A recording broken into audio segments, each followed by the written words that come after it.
बच्चों कैसे हैं आप सब। तो आज की इस वीडियो में मैं आप सभी बच्चों को क्लास 12 इकोनॉमिक्स में देखिए आप सभी बच्चों के इंपॉर्टेंट क्वेश्चन जो भी 5 नंबर के सवाल आपको पूछे जाएंगे। क्वेश्चन नंबर 47 से लेकर क्वेश्चन नंबर 52 तक टोटल आपको 5 क्वेश्चन पूछे जाएंगे, जिनमें किन्हीं 4 सवालों का जवाब देना है 5 में से, और हर सवाल आपको 5 मार्क्स का रहने वाला है। तो सोच लीजिए ये सेक्शन आपका कितना इंपॉर्टेंट रहने वाला है। तो इसी सेक्शन को हम लोग यहाँ पर कंप्लीट करने की कोशिश करेंगे। अगर आपको ये वीडियो पसंद आए तो वीडियो को लाइक और शेयर कर दीजिएगा। चैनल पर अगर न्यू आए तो चैनल सब्सक्राइब कर लीजिएगा, साथ में बेल आइकन पर क्लिक कर लीजिएगा ताकि इसी प्रकार पर हर अपडेट आपको मुझे मिलते रहे। और ये जो वीडियो है कंटेंट है आपको हिंदी प्लस इंग्लिश दोनों लैंग्वेज अवेलेबल मिल जाएगा। ठीक है, देखिए क्या है पहला सवाल। देखिए यहाँ पर आपको हिंदी में भी लिखे हुए इंग्लिश में भी लिखा, चिंता मत करिए आप लोग। पहला सवाल अगर परीक्षा में पूछा जाए कि न्यून मांग से आप क्या समझते हैं या क्या अभिप्राय है, इसके आर्थिक परिणामों का क्या करना है, हमें यहाँ पर वर्णन करना है।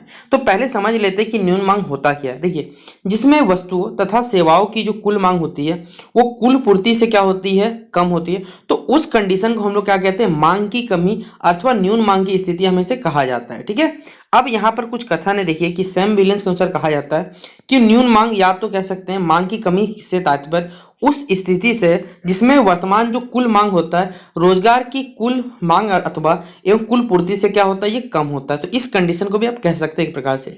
अब देखिए इसके क्या क्या आर्थिक परिणाम निकल सकते हैं, ये हमें अगर हम बताना बोला जाए तो अगर अल्पाधिकार की स्थिति में क्या होती है, मांग की जो कमी से क्या होगा, उत्पादन और रोजगार में ऑब्वियसली बात है कमी आएगा। ऐसी स्थिति पर कीमत पर देखिए कुछ अधिक प्रभाव तो यहाँ पर नहीं हो सकता। अगर अगला पॉइंट कहा जाए तो यदि अर्थव्यवस्था में जो उत्पादक है उनकी अधिक संख्या होती है एवं आपस में प्रतियोगिता होती है तो मांग में क्या होगा, कमी होने के कारण कीमत में क्या हो जाती है, कमी हो जाती है, और इससे क्या हो, उत्पादन तथा रोजगार में कमी नहीं होती है। अगला पॉइंट आप लिखना चाहे तो लिख सकते हैं, विकसित जो भी अर्थव्यवस्था है उसमें मांग में कमी के फलस्वरूप उद्योग क्षेत्र में रोजगार एवं उत्पादन पर अधिक प्रभाव होता है। यदि सरकार क्या करे, कृषि में मूल्य सहायता की नीति अपनाती है तो इस क्षेत्र में रोजगार एवं उत्पादन में भी कमी होगी। इस कारण से होता है कि यदि अधिकतर व्यवस्था जो अल्पाधिकार प्रकृति की यहाँ पे देखी जाती है। फिर होता है हमारे पास प्रतियोगिता अर्थव्यवस्था, यानी क्या होता है यहाँ पर, जहाँ उत्पादन के साधनों की जो पूर्ति होती है यानी पूर्णता जो होती है वो लोचदार होती है। मांग की कमी के कारण रोजगार एवं उत्पादन में भी क्या होती है, यहाँ पर कमी हो जाती है, जिसके परिणाम से क्या होता है इससे। तो यहाँ पर अगला यही जो सवाल है हमारे पास, ये हिंदी में लिखा हुआ था। अब जो भी बच्चे इंग्लिश मीडियम में लिखना चाहते हैं, इंग्लिश भाषा में लिखे, वो लिख सकते हैं कि व्हाट डू मीन बाय, या तो what is mean by low demand, describe it's economic consequences. क्या होते हैं टोटल डिमांड हमें बताना है, और साथ ही इसके इकोनॉमिक कॉन्सिक्वेंसेस क्या होते हैं। तो यहाँ से यहाँ तक लिख लीजिएगा आप लोग लो डिमांड के बारे में। नीचे सैम विलियम्स का जो कथन था लो डिमांड के बारे में, वो भी अगर लिखना चाहे तो आप इसे नोट डाउन कर सकते हैं। और इसके बाद क्या क्या देखिए हमें इफेक्ट देखने मिलते हैं, क्या प्रभाव होते हैं इकोनॉमिक कॉन्सिक्वेंस पे, ये हमें बताना है। ठीक है, तो ये 4 पॉइंट जो मैंने आपको बताया हिंदी में, वही यहाँ पर इंग्लिश में आपसे बच्चों को लिखा गया है। ठीक है, देखिए अगला क्या है।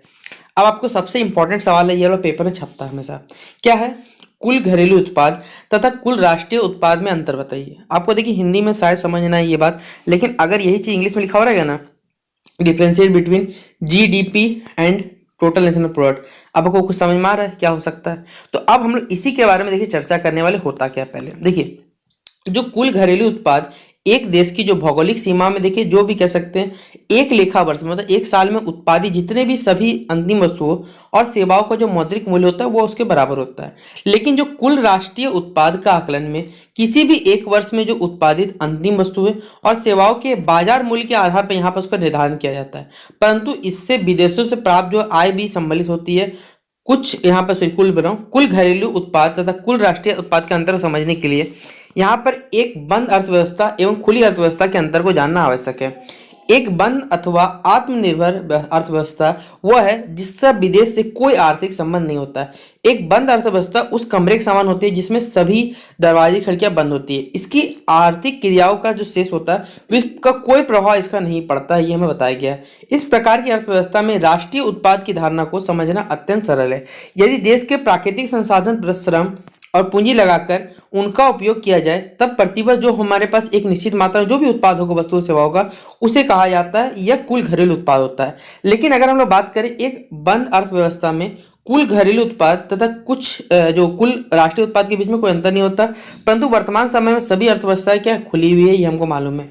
अब यही बात देखिए इंग्लिश में जो बच्चा लिखना चाहिएगा, ये आपको यहाँ इंग्लिश में लिखा हुआ है कि differentiate between GDP and total national product. ठीक है, gross domestic product and total national product, ये हिंदी में लिखा, सॉरी इंग्लिश में लिखा हुआ है।